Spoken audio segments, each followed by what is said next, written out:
देखो question number 2 first part. Question number 1 is the area of rectangular plot is 528 metre square, the length of the plot is 1 more than the twice its width, we need to find the length and width of the plot. अब देखो इस question को paper में आएगा ना, इस question को हम दो तरीके से कर सकते हैं, ठीक है। एक तरीका तो क्या होगा हमारे पास, जैसे हमने पिछले चैप्टर में पढ़ा था ना, 2 वेरिएबल्स वाला, एक्स और वाई की फॉर्म में भी कर सकते हैं। और इसी क्वेश्चन को अब हम क्या करेंगे, नए तरीके से क्वाड्रेटिक इक्वेशंस की फॉर्म में करेंगे। आई बात समझ में? वो पेपर में थोड़ी मेंशन होगा कि भाई कौन से एक्सरसाइज का कौन सा क्वेश्चन है, ठीक है ना, इसमें अपनी बुद्धि का यूज करना है, ठीक है। अब ध्यान से सुनना, इस देखो स्टेटमेंट वाला क्वेश्चन है, 5 नंबर का आएगा, 4 नंबर का आएगा, क्या करना है, अब मुझे नहीं आता करना, ठीक है, बट मैं कॉमन सेंस यूज करूंगा। क्या पूछा इसने, इसमें बोला we need to find the length and breadth of the plot. अब मुझे लेंथ और ब्रेथ की वैल्यू को फाइंड करना है। अब मैं किसको एक्स मानूं, लेंथ को मानूं कि ब्रेथ को मानूं? अब पढ़ना है question. The length of the plot is 1 more than the twice of its width. इसमें बोला जो उसकी लेंथ है ना, वो विड्थ की दुगनी से 1 ज्यादा है, 2 टाइम्स से 1 ज्यादा। अगर मैं विड्थ को x मान लूं तो लेंथ की वैल्यू आ जाएगी ना 2x + 1। आई बात समझ में? इस तरीके से अगर मैं विड्थ को लूंगा, अगर लेंथ को x मानूंगा तो विड्थ को लेने में मुझे प्रॉब्लम होगी। आई बात समझ में? क्वेश्चन समझना है, सबसे पहले क्वेश्चन पढ़ना आना चाहिए, ठीक है। अब देखना मैं स्टेप वाइज बताता हूं कितने नंबर का बनेगा क्वेश्चन। देखो सबसे पहले मैंने बोला let breadth of plot, plot ही था ना, ऑफ प्लॉट बी, इसको माना मैंने x मीटर। उसके बाद हमने क्या मानना है, length, length of plot. Question में दिया सब कुछ, इसने बोला the length of the plot is 1 more than the twice of width. Twice मतलब दोगुना, 2 टाइम्स ऑफ, इससे कितना ज्यादा है, 1 ज्यादा है, बात खत्म। इतना समझ में आया? अब इसके बाद इसने क्या चीज दिया, area of the rectangular plot. So मैं लिख लेता हूं एरिया ऑफ प्लॉट।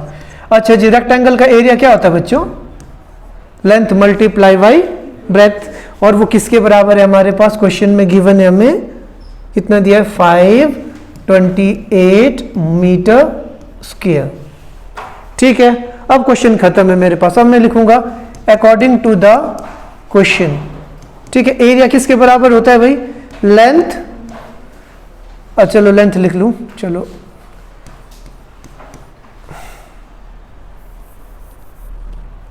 अच्छा लेंथ कितनी ली थी मैंने, 2x + 1 length multiply by breath, यही होता है ना, लेंथ मल्टीप्लाई बाई ब्रेथ।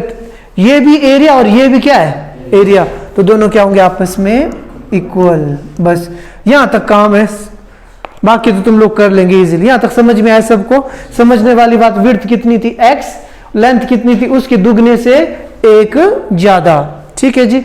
और एरिया की वैल्यू कितनी दी, length multiply by breadth is 528। अब सॉल्व करो, x से इसको मल्टीप्लाई करूंगा तो कितना हो जाएगा, 2x², 1 को करूंगा तो x, 528 को मैं इधर लेके आ गया, विच इज इक्वल टू 0, ठीक है जी। यहां तक भी करेंगे ना आप, अगर मान के चलते 4 नंबर का क्वेश्चन है, इतना लिखोगे ना 1 नंबर, यहां तक लिखेंगे 1 नंबर, और मतलब लमसम 2 नंबर आपके पक्के हो गए यहीं तक।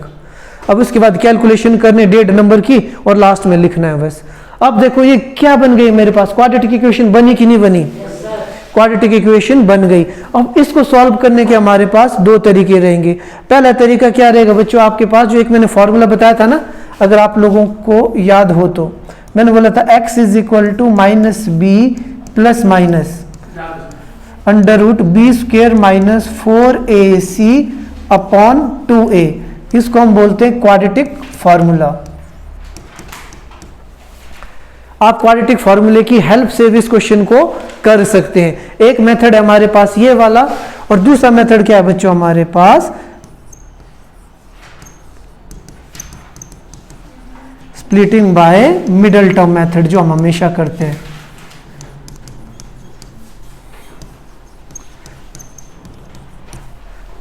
Splitting by middle term method, याद आ रहा है कि हम क्या करते थे, s और p की वैल्यू को फाइंड करते थे।